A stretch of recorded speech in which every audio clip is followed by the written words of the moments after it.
시청자 여러분 안녕하십니까? 국정의 바른 소리를 전합니다. 9월 20일 금요일 KTV 대한뉴스 시작합니다.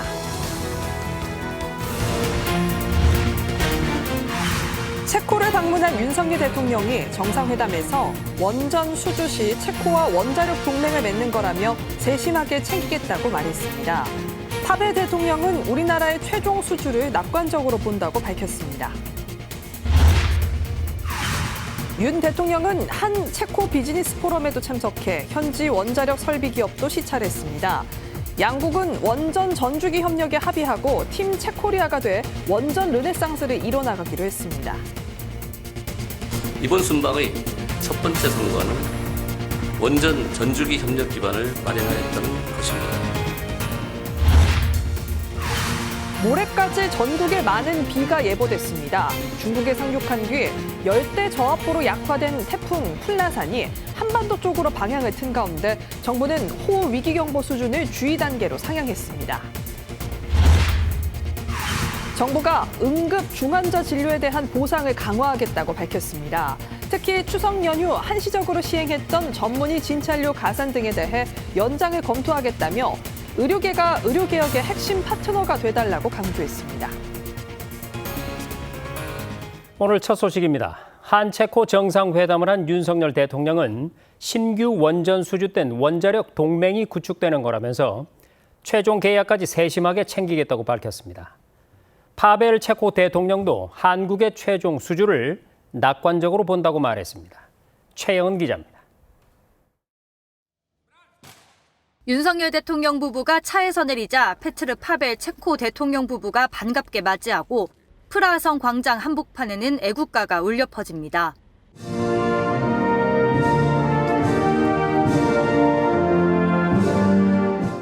체코를 공식 방문한 윤 대통령을 위해 체코 정상이 준비한 공식 환영식입니다. 두 정상은 이어서 프라하성에서 곧바로 정상회담을 열었습니다. 양국 정상은 원전 협력 방안을 중점 논의하고 특히 두코바니 신규 원전 사업을 계기로 첨단 산업과 에너지 분야 등에서 전략적 협력을 한층 강화하기로 했습니다. 새로운 기술의 개발뿐만 아니라 원전 인력의 양성 문제까지 함께 협력을 할 것이기 때문에 그야말로 이 원자력 어떤 동맹이라고 하는 것이 구축이 될 수 있다고 생각합니다. 윤 대통령은 그러면서 파벨 대통령에게 내년도 원전 사업 최종 계약까지 우리 정부가 세심하게 챙기겠다는 뜻을 전했습니다. 파벨 대통령은 이번 원전 사업이 체코 산업계에 매우 중대한 기회라며 최종 수주를 낙관적으로 평가한다고 화답했습니다. A pokud dojde k uzavření dohody o výstavbě jaderných reaktorů, pokud dojde k uzavření rozšířené spolupráce v mnoha dalších sektorech, pak těchto lidí bude ještě výrazně více. 두 정상은 인태 지역 안보와 유럽 안보가 불가분의 관계에 있다는 점에 공감하며 국제 정세 현안에 대해서도 머리를 맞댔습니다. 러북 군사 협력에 대한 대북 제재가 철저히 이행될 수 있도록 하고 우크라이나 재건 사업에 양국 기업이 공동으로 참여하게 하는 등 두 나라가 협력하기로 합의했습니다. KTV 최영은입니다. 체코를 공식 방문 중인 윤석열 대통령은 한 체코 비즈니스 포럼과 현지 원자력 설비 기업 등 여러 가지 촘촘한 일정을 소화했습니다. 두 나라는 전 주기에 걸친 원전 협력에 합의하고 함께 원전 르네상스를 이루어 나가기로 했습니다. 이 소식은 프라하에서 이혜진 기자가 전해왔습니다. 한국과 체코 두 나라의 경제협력 비전을 모색하기 위해 양국 상공회의소와 체코 산업연맹이 공동 주최한 비즈니스 포럼. 이번 순방에 동행한 국내 4대 그룹 총수를 비롯해 양국 주요 기업인과 정보 관계자 등 470여 명이 한자리에 모였습니다. 기조연설에 나선 윤 대통령은 이제는 팀 코리아에서 팀 체코리아로 도약해 원전 르네상스를 함께 이뤄가자고 말했습니다. 또 원전 분야 협력 모멘텀을 산업 전반으로 살려 분야별 협력 기반을 강화해야 한다고 강조했습니다. 이제 팀 코리아에서 더 나아가 팀 체코리아를 만들어 원전 르네상스를 함께 이루어 나갑시다. 이번 비즈니스 포럼에서 양국은 원전 동맹을 넘어 경제와 산업 전반에서 포괄적 협력 체계를 구축하기로 했습니다. 양국 정부는 기존 교역과 투자를 더 확대하고 포괄적 경제협력 기반을 마련하기 위한 무역투자 촉진 프레임워크 TIPF를 체결하고 산업 공급망 무탄소 에너지 협력 방안을 마련하기 위한 공급망 에너지 대화를 신설하기로 했습니다. 이번 비즈니스 포럼을 통해 배터리와 미래차, 에너지, 원전, 인프라 등 양국 기업과 기관 간 업무 협약 MOU가 14건 체결됐습니다. 이번 순방의 첫 번째 성과는 원전 전주기 협력 기반을 마련하였다는 것입니다. 페트르 피알라 체코 총리와 함께 프라하에서 90km 떨어진 체코의 대표 산업기술 도시 풀젠시로 이동해 주요 원자력 발전 설비 기업을 시찰하는 윤 대통령은 피알라 총리와 소인수 회담을 하고 업무 오찬도 진행합니다. 또 체코 상원의장과 하원의장을 접견한 뒤 양국 관계 발전을 위한 체코 의회 차원의 관심과 협조를 당부할 걸로 보입니다. 윤 대통령은 동포 만찬 간담회를 끝으로 체코 공식 방문 일정을 마무리하고 우리 시간으로 내일 귀국길에 오릅니다. 체코 프라하에서 KTV 이혜진입니다.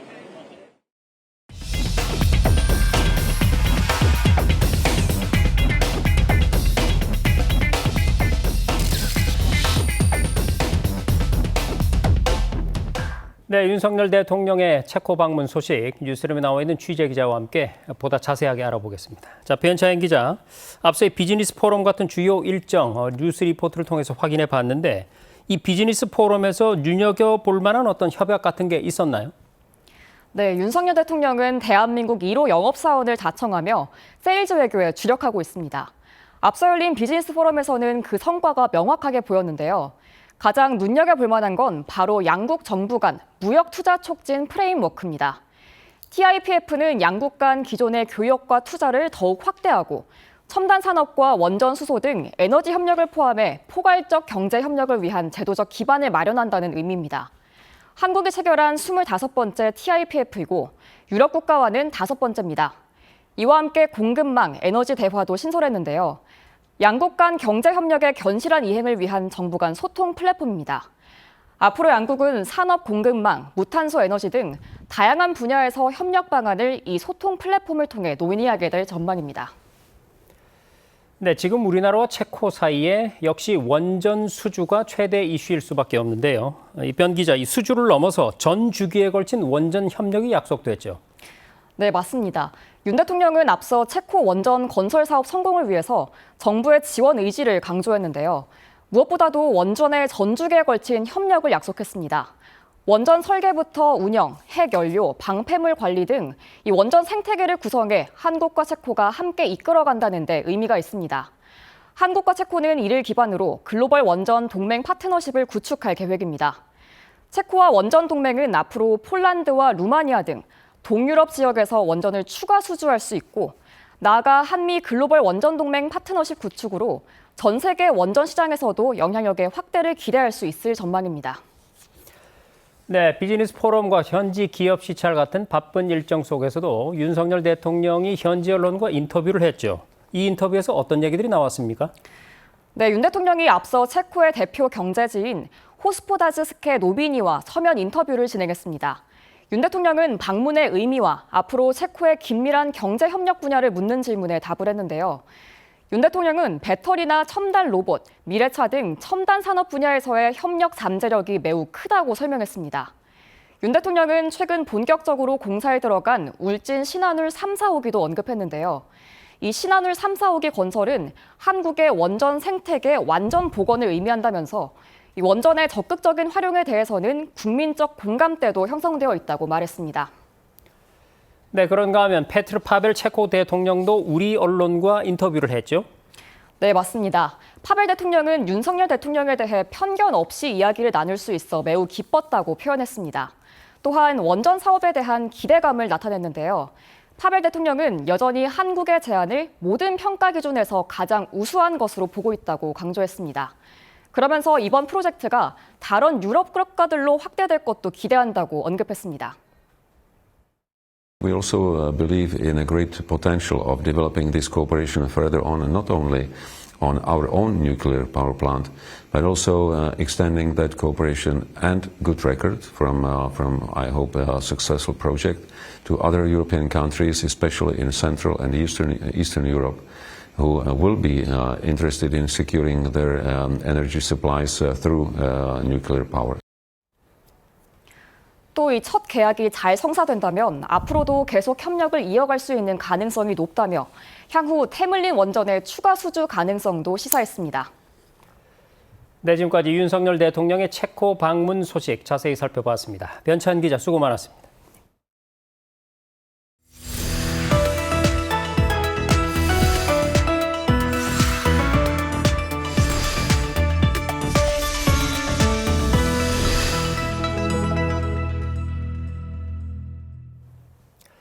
네, 날씨 상황 알아봅니다. 모레까지 전국에 많은 비가 내릴 전망입니다. 정부는 중앙재난안전대책본부 1단계를 가동하고 호우 위기경보 수준을 주의 단계로 올려잡았습니다. 보도에 이리나 기자입니다. 오늘 새벽 제주와 경남, 전남 지역을 시작으로 충청과 수도권, 강원도 등 전국에 비가 내리기 시작했습니다. 오전에는 전남 남해안 지역과 제주 남부, 산간에는 호우경보가 내려졌고 남부 일부 지역에도 호우주의보가 발효됐습니다. 기상청은 수도권과 강원 지역에도 오후 3시를 기해 호우주의보를 내렸습니다. 중국으로 북상했던 14호 태풍 폴라산이 중국 상하이 서북서쪽 약 120km 부근 육상에서 열대 저압부로 세력이 약화됐는데 당초 예상과 달리 방향을 한반도 쪽으로 틀면서 강한 비구름대가 우리나라 남해안으로 유입될 전망입니다. 열대 저압부의 영향으로 모레까지 서해 남부 해상과 남해안 지역에 강한 바람이 불겠고 강원 산간에는 최고 300mm, 부산과 경남 남해안, 제주 산지에는 200mm 이상의 많은 비가 쏟아질 것으로 보입니다. 그 밖의 지역에서도 150mm 이상의 비가 내릴 전망입니다. 주말 사이 열대저압부에서 변질된 저기압이 남해안을 통과하며 초속 20m 이상의 매우 강한 비바람이 불 것으로 예상되는 만큼 시설물 관리에 각별한 주의가 필요합니다. 이에 정부는 오늘 오전 9시 30분부터 중대본 1단계를 가동하고 호우 위기 경보 수준도 관심에서 주의 단계로 상향했습니다. 호우 대처 상황을 살핀 이상민 행안부 장관은 무엇보다 인명피해가 발생하지 않도록 취약지역과 약자 보호에 최선을 다할 것을 관계기관에 주문했습니다. 관계기관에서는 산사태, 홍수 등 재난 발생 시에 인명피해와 2차 피해가 발생하지 않도록 국민께 신속히 재난 정보를 알려주시고 가용할 수 있는 인력과 자원을 총동원하여 현장 통제와 응급 복구에 전력을 다해 주시기 당부드립니다. 이번 비는 일요일인 22일까지 이어질 전망인 가운데 기승을 부리던 늦더위는 한풀 꺾이겠습니다. KTV 이리나입니다. 정부가 응급 중환자 진료에 대한 보상을 강화합니다. 특히 이번 추석 연휴 기간 한시적으로 시행했던 전문의 진찰료 가산 등에 대한 연장을 검토하기로 했는데요. 의료계를 향해선 조속히 대화에 참여해 줄 것을 거듭 촉구했습니다. 정유린 기자입니다. 박민수 보건복지부 2차관이 주재한 의사 집단행동 중대본 회의.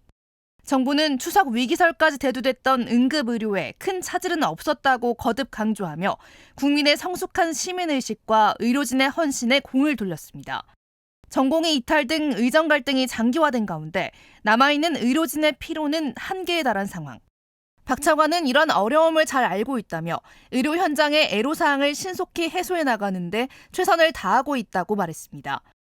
추석 연휴 기간 발생한 응급의료 상황에 대해서는 기존에도 있던 문제라며 부족한 필수 의료 인력을 확충하기 위해 의료 개혁을 완수하겠다고 강조했습니다. 정부는 부족한 필수 지역 의료 인력을 확충하고 국민 여러분이 안심하고 의료 서비스를 이용하실 수 있도록 의료 개혁을 반드시 성공시키겠습니다. 이어진 응급의료 일일 브리핑에서도 정부는 응급실이 중환자에 집중할 수 있도록 제도적, 재정적 지원에 나서겠다고 강조했습니다. 특히 정부는 이번 연휴 기간 한시적으로 시행했던 권역 전문 지역 응급의료센터, 전문의 진찰료 가산 등의 기간 연장을 검토한다는 계획입니다. 이와 함께 필수 의료 의사들이 직면하는 사법 부담을 완화하기 위해 법률 개정이 필요한 사항들은 전문가 논의를 거쳐 조속히 검토하겠다는 방침입니다. 의료계를 상대로 대화도 거듭 제안했습니다. 정부는 의료계가 의료개혁의 핵심 파트너가 되어 주시기를 절실히 바라고 있습니다. 여야 의정 협의체에 조속히 참여하여 주실 것을 다시 한번 요청드립니다. 복지부에 따르면 오늘 기준 전국 411개 응급실 중 406개 응급실이 24시간 운영 중으로 어제와 동일한 수준으로 나타났습니다. KTV 정유림입니다. 겨울철 독감 유행에 대비한 국가 예방접종이 오늘부터 시작됐습니다.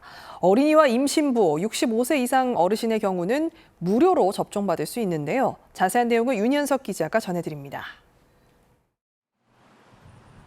겨울철 유행하는 급성 바이러스 감염 질환인 독감. 다가오는 겨울에 대비한 독감, 즉 인플루엔자 국가 예방접종이 시작됐습니다.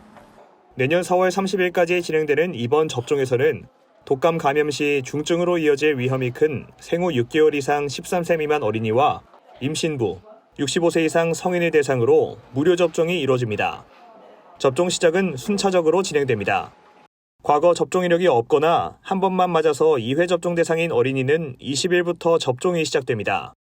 이어 1회 접종 대상 어린이와 임신부는 다음 달 2일, 65세 이상 성인은 연령에 따라 다음 달 11일부터 접종받을 수 있습니다.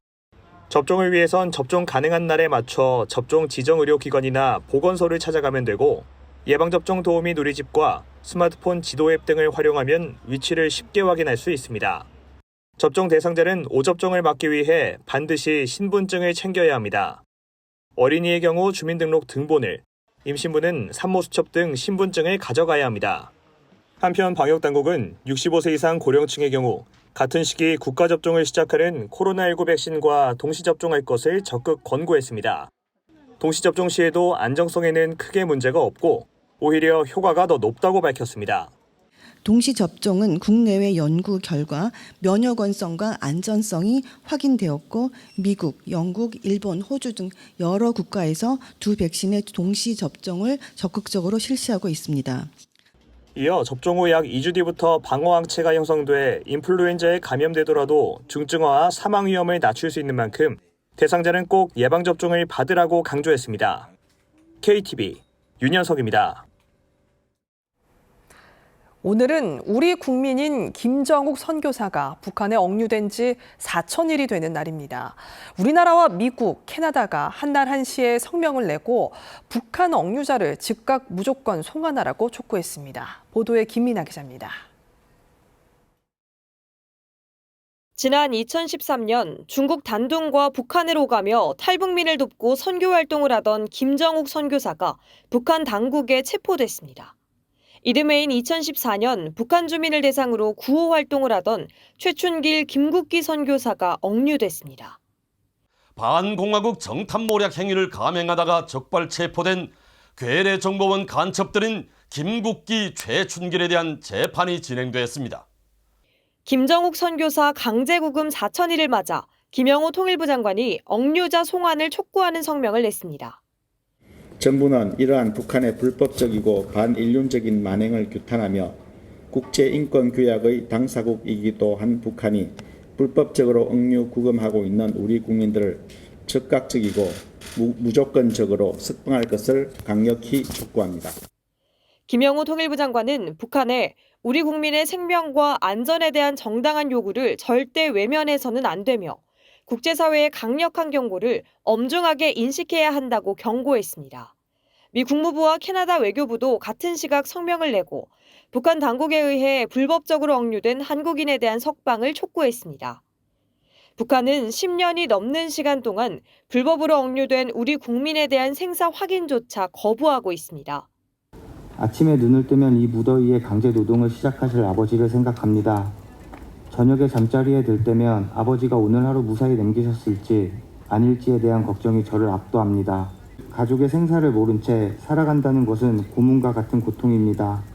정부는 억류자들의 생사 확인, 가족과의 소통, 즉각적인 송환에 대한 의지를 북한에 명확하게 전달하고 억류자 문제 해결을 위해 최선의 노력을 다하겠다고 밝혔습니다. 납북자, 억류자, 국군 포로뿐만 아니라 세계 각국의 민간인이 북한의 희생양이 되지 않도록 국제사회와의 연대도 강화할 방침입니다. KTV 김민아입니다.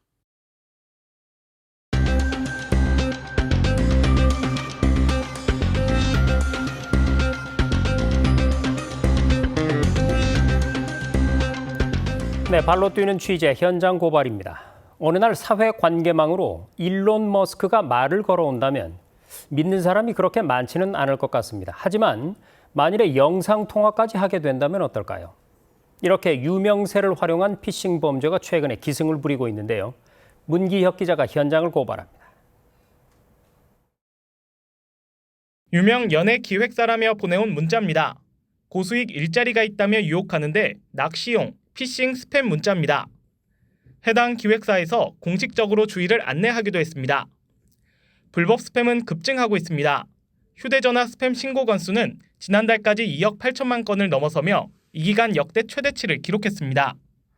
8달 만에 지난해 전체 숫자에 이르렀습니다. 불법 스팸의 홍수 속에 사는 셈입니다. 홈쇼핑 관련돼서도 많이 오고 직접 구매했던 무신사나 이런 데서 환불 처리됐다고, 근데 다 스팸이었던 걸로 기억해요. 요즘 투자 권유하는 문자도 많이 오고요. 가끔 택배 왔다고 하는 문자도 받고 있습니다. 이런 피싱 범죄는 최근에는 스팸 문자를 넘어 SNS로 영역을 확장하고 있습니다.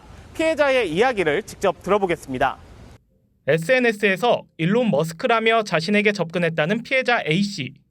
처음에는 믿지 않았지만 영상통화까지 하고 나니 믿을 수밖에 없었습니다. 딥페이크 사기라는 걸 당시에는 몰랐던 겁니다. 좀 얼굴을 좀 봐야겠다.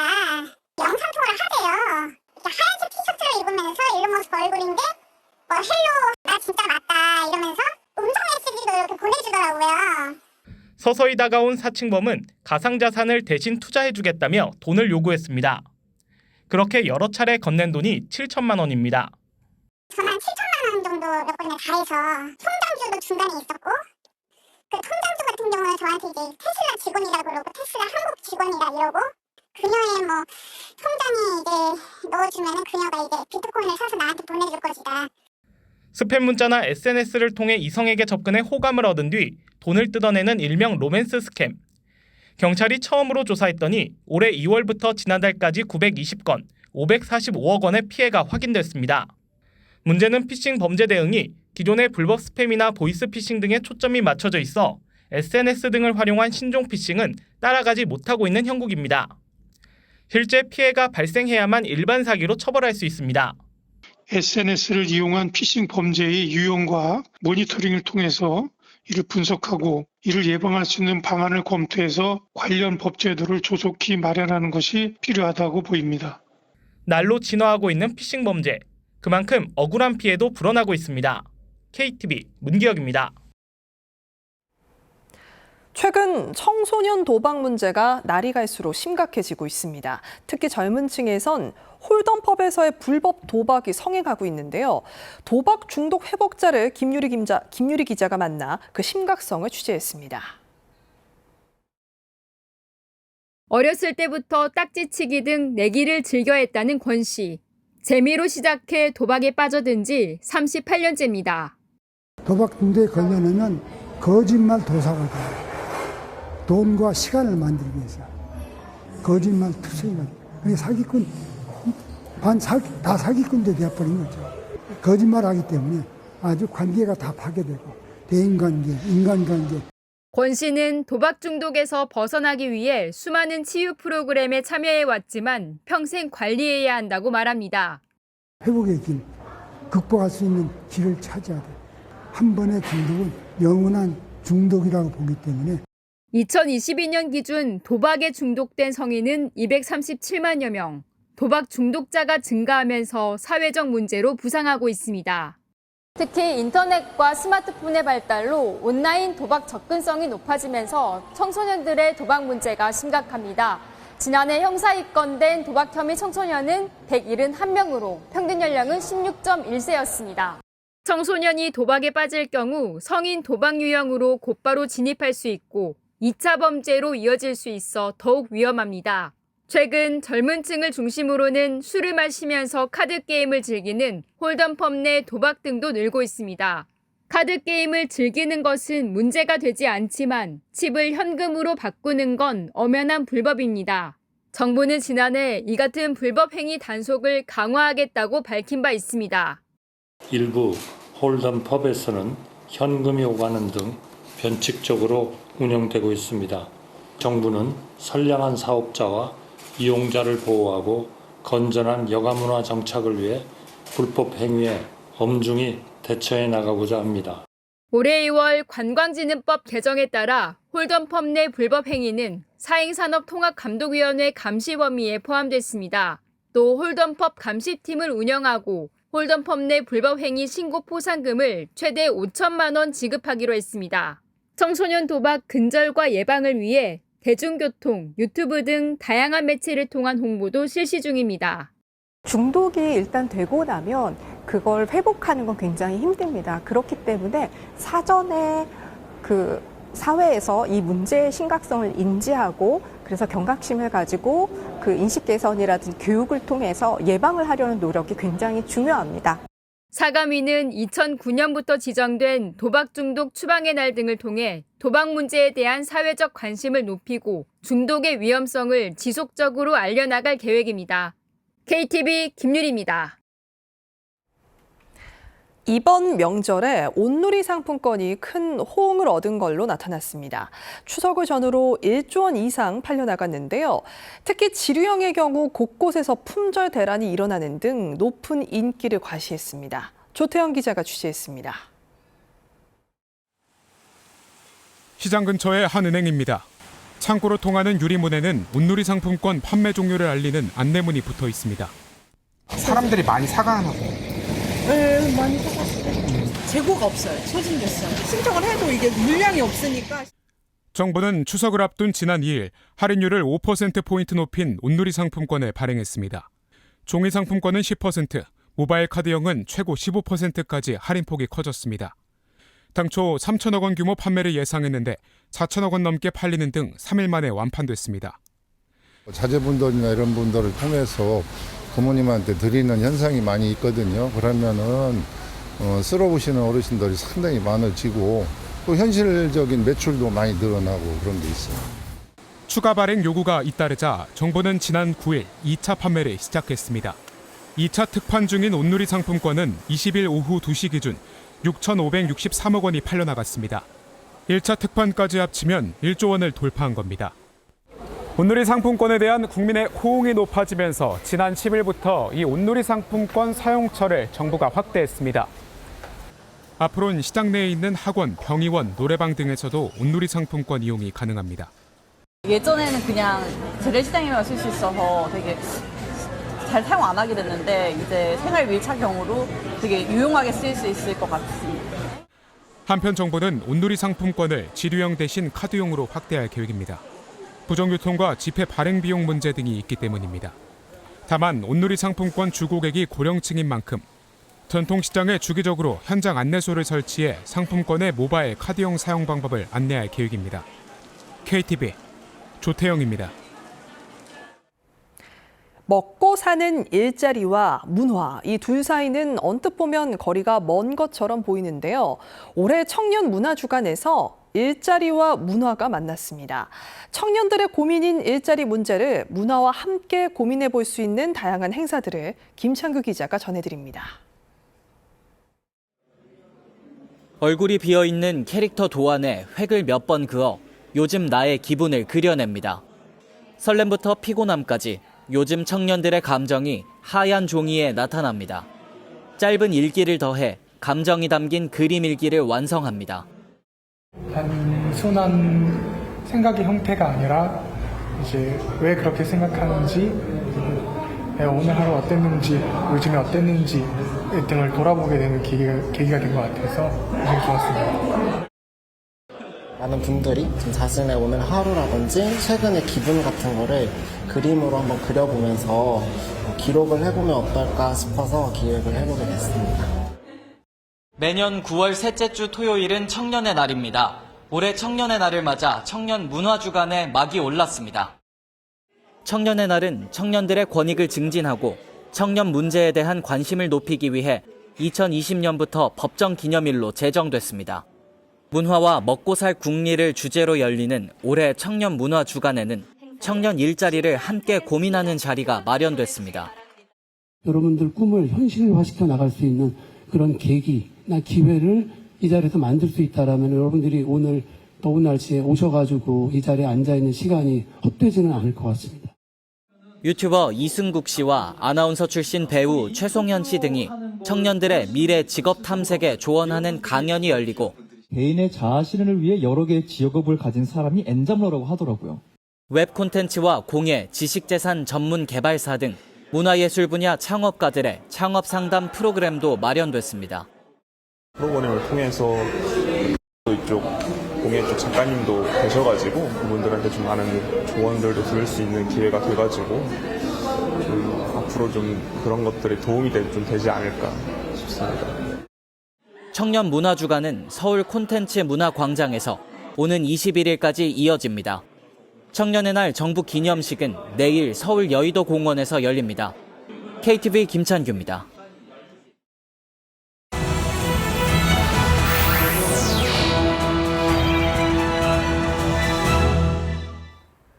국정을 더 촘촘히 살펴봅니다. 보도자료 브리핑입니다. 최근 해외 직구로 화장품을 구입하는 소비자가 늘고 있는데요. 소비자 피해를 막기 위해 해외 직구 화장품 구매 시 주의사항 알려드립니다. 먼저 화장품은 의약품이 아니기 때문에 사이트에서 제품을 의학적 효능이나 효과가 있는 것처럼 허위, 과대 광고하는 경우 이에 현혹돼선 안 됩니다. 국내에 같은 제품명을 가진 화장품이 있어도 국가별로 사용금지 원료에 차이가 있어서 제품의 성분과 함량이 다를 수 있는데요. 국내에서 사용을 금지한 성분이 들어있는지 궁금하다면 제품 원료명과 전성분 등을 확인한 후 의약품 안전나라 누리집, 화장품 사용 제한 원료에서 검색해 볼 수 있습니다. 또 화장품을 사용하다 붉은 반점, 가려움 등 이상 증상이 나타날 경우 즉시 병원을 찾아야 하고 국제거래 소비자 포털에서 피해 상담을 신청할 수 있다는 점도 잊지 마시기 바랍니다. 차량 접촉 사고가 발생해서 보험 접수를 한 A씨. 여러 장의 서류를 직접 준비해야 한다는 얘기를 듣고 크게 당황했는데요. 이제 A씨처럼 골머리를 앓는 일이 사라지게 됩니다. 행정안전부가 공공 마이데이터 서비스를 보험 분야로 확대한다고 밝혔습니다. 기존의 사고 처리 이후 주민등록표 등초본이나 건강보험 자격득실 확인서를 직접 제출해 보험 청구를 해야 했는데요. 앞으로는 자동차 보험 보상 청구 과정에서 갖춰야 할 서류들을 공공 마이데이터를 활용해 손쉽게 제출할 수 있습니다. 이달 삼성화재를 시작으로 올해 안에 다양한 손해보험사와 생명보험사에서 서비스를 개시한다고 하니까 한층 편해질 자동차 보험 보상 청구 기대해봐도 좋겠습니다. 올가을에는 아름다운 한복 차려입고 4대 고궁나들이 가보시면 어떨까요? 10월 9일부터 13일까지 경복궁, 창덕궁, 창경궁, 덕수궁에서 가을 궁중문화축전을 개최합니다. 우선 경복궁에서는 한복과 함께 궁궐의 밤정취를 느낄 수 있는 한복 연향, 한복의 역사를 살펴볼 수 있는 경복궁 상의원 등이 열리고요. 창덕궁에서는 고요한 아침의 궁을 거닐 수 있는 아침 궁을 깨우다 프로그램이, 창경궁에서는 영조와 사도세자, 정조의 이야기를 담은 복사꽃, 생각하니 슬프다 공연이 관객을 기다리고 있습니다. 모도의 풍속도 누리집에서 한복을 갖춰 입은 나만의 조선시대 캐릭터도 만들 수 있다고 하니까요. 멋과 재미가 가득한 궁중문화축전에 많은 관심 바랍니다. 지금까지 보도자료 브리핑이었습니다.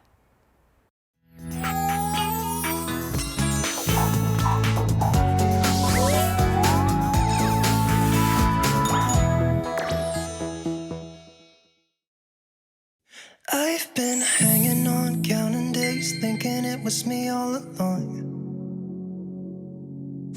Had a million conversations in my head about where it went wrong. And I've got no idea where you've been, who you are, not anymore. All I got is this Polaroid picture of us from June 24th. It's where I kissed you for the first time, laid on your sheets. You Gave me your heart and said you trusted with me, but all I did was let you down time and time again. It wasn't my intention. Maybe we should have been friends. So you're someone I used to know, but nobody said it'd be easy. But maybe I should have known. One more drink, just swallow it down. I gotta get you out of my mind, but nobody said it was easy. Maybe I should have known. I've been out till late, shifting beds, trying to kill the image of you. Got a million stupid reasons not to call. It's just that I want to.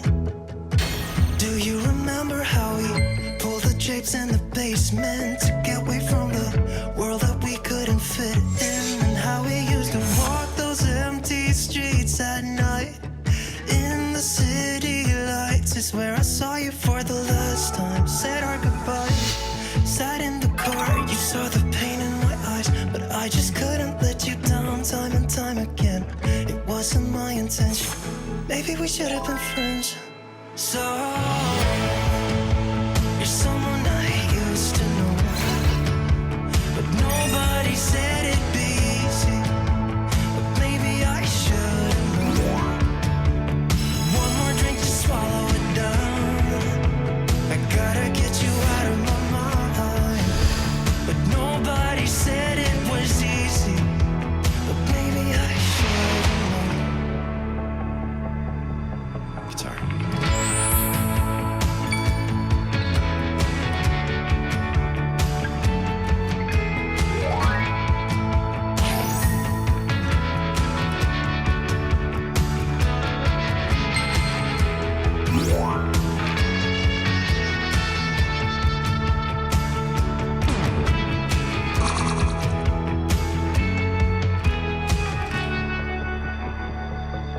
So you're someone I used to know, but nobody said it'd be easy. But maybe